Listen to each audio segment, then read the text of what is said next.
inna lillahi wa inna ilayhi raji'un. ñu ngi wax ne ñun ci yàlla lañuy jóge te ci yàlla lañuy dellu. ñu ngi jaale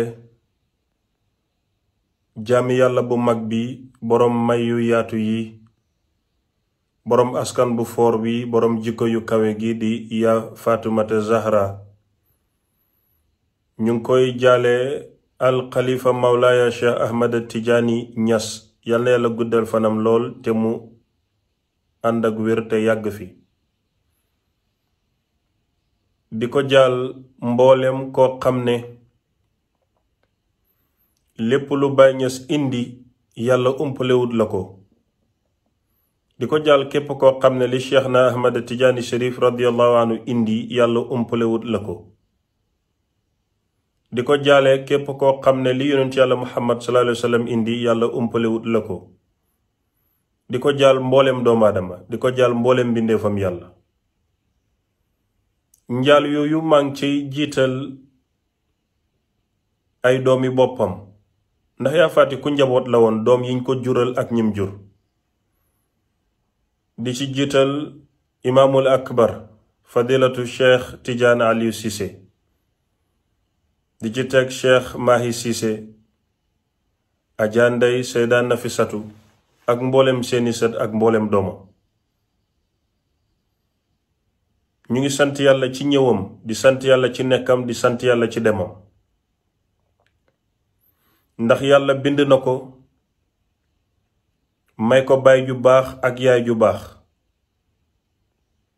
askan nag buñ koy tuddal nit dafa fekk ne ki yàlla tànn muy yonent yàlla Muhammad sallallahu alayhi wa sallam yàlla ko tànnal ay waajur yu baax ba moom mu doon ko ndamoo di ko bàkkoo. ba woykat ba mu ngi ko doon wax naan ko tunqalu min saalibin ila rahimin. ñu ngi sant yàlla ci ñëwam, ci nekkam, ci demam. yaa Faati Zahra mi nga xam ne ci ndaw la mokkaloon alquraan. firndey mokkalam alquraanam mooy dund gum ko dund ba njabootam dañoo mën alquraan ba di ko firi, yemuñ ci di ko firi, den koy dund di ko dundal ba mujj doon jëmmi alquraan yuy dox ci kaw suuf. misaal ak tegtal ci xam-xamu yaa Faati Zahra mooy mbooleem jigéen ju mu yar boroom xam-xam nga, boroom jikko yu kawe nga, te xam-xam doyuñ ko lu mooy jikko ju rafet. yonent yàlla Muhammad sallallahu alayhi wa sallam moo ñu jàpp la woon suñ genn wàllu diine ci jigéen. yaa Faati Zahra ku am cër la ci faydatu ibrahimiya. yàlla may na ko koom ba ay rakkam yu jigéen ñoo njëkk a bind téere ci nit ku ñuul bu jigéen ci Afrique l'Ouest. yàlla may na ko, wax naa ne mbooleem jigéeni àdduna baax neen, mbooleem jigéeni àdduna am neen may, ndax doy na may rekk ne jigéen nga. góor la yàlla bindee ci suuf, bindee jigéen biir aljanna. yaa Faati Zahra nag amal naa ko benn tagg, xamal naa ko tagg, gisal naa ko tagg boo xam ne gisuma ko ci beneen jigéen ci àdduna. mooy yow xutbu nga, say doom xutbu lañu, sa boroom kër xutbu la, sa baay xutbu la, sa maamam xutbu la. loolu yaa Faati am barke boobu noonu mu yóbbaale ci boromam yàlla na des ci ñun.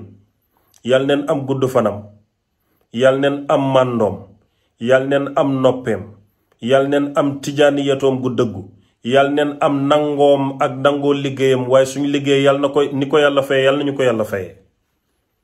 ñu ngi jàll àdduna yépp yaa Faati. su ma amoon xam-xam wala ma xam ko danaa ko seede. sañ naa wax ak lu ma xamadi ci moom ne jullit la woon te duma ko kafaara. yal na yàlla oyofal suuf ci kawam, yal na ko yàlla jéggal, yal na yàlla yokku leer ci kawam, yal na ko yàlla yokkal ay may, yàlla musal ko ci cat, musal mboolem lu mu bàyyi ginnaaw. maa ngi koy jaale àdduna bàyyiwuñ kenn, dëj la bu metti boo xam ne ñépp a ko bokk. wasalaamu aleykum wa rahmatullahi wa barakaatuhu.